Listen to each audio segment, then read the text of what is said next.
Pendengar setia seruling Sang Sabda. Kasihilah musuhmu.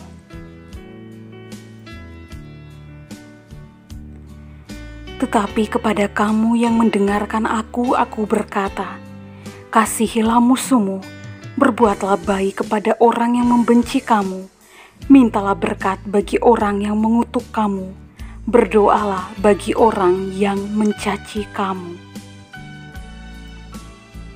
Barang siapa menampar pipimu yang satu, berikanlah juga kepadanya pipimu yang lain. Dan barang siapa yang mengambil jubahmu, biarlah juga ia mengambil bajumu.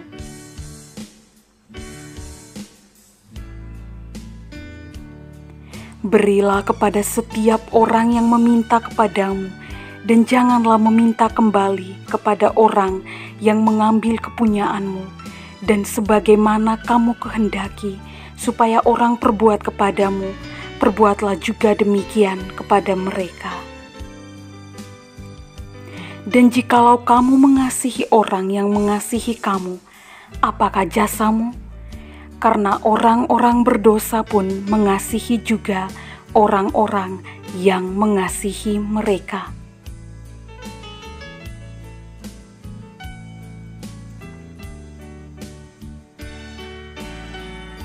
Sebab jikalau kamu berbuat baik kepada orang yang berbuat baik kepada kamu, apakah jasamu? Orang-orang berdosa pun berbuat demikian.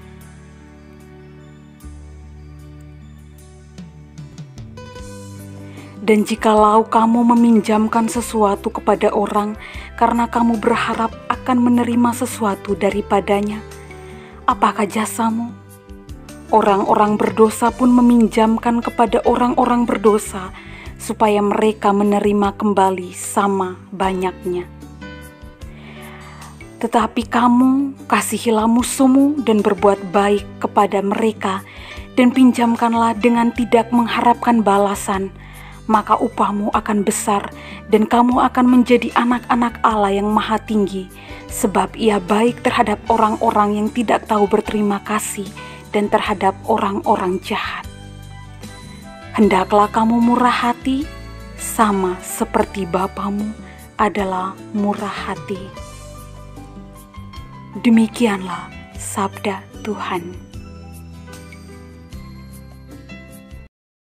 Murah hati sebagaimana Bapamu murah hati adanya.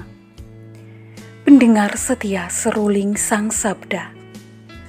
Sabda Tuhan hari ini cukup menantang, karena kita diajak untuk mengasihi dan bermurah hati terhadap orang yang pernah melukai kehidupan kita dan berdoa bagi mereka. Mungkin bagi kita di zaman ini, perkataan Yesus dalam Injil hari ini terdengar aneh dan bertolak belakang dengan keinginan kita. Yesus meminta kita melakukan hal-hal yang membuat kita tampak lemah di hadapan musuh. Misalnya, memberi pipi untuk ditampar, seolah-olah kita memberikan lebih dari yang dituntut oleh musuh. Perlu kita tahu bahwa maksud dan tujuan Yesus ialah mau memberikan motivasi rohani kepada kita. Yesus mau kita mengasihi musuh, berarti kita berkomitmen untuk selalu bersikap baik dan menghindari perbuatan buruk seperti balas dendam, iri hati, gosip, dan sebagainya. Inilah sebenarnya cara Allah mengasihi, kasih yang dilandasi oleh belas kasih.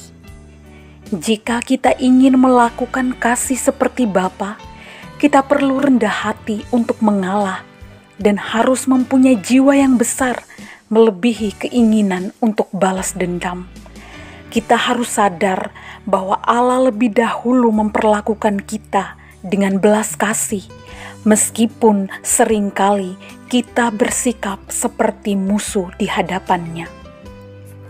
Jadi, apa yang kita lakukan harus bertujuan untuk memancarkan kasih Allah kepada semua orang. pendengar setia seruling Sang Sabda. Setiap pengalaman menyadarkan kita bahwa ajaran Yesus memang tidak gampang diwujudkan. Kita mudah dikuasai oleh perasaan dendam dan sakit hati. Tetapi jangan takut, jangan berkecil hati, dan jangan menyerah, karena Tuhan siap membantu kita jika kita memiliki komitmen yang kuat dan niat yang tulus untuk mewujudkan. Tuhan memberkati.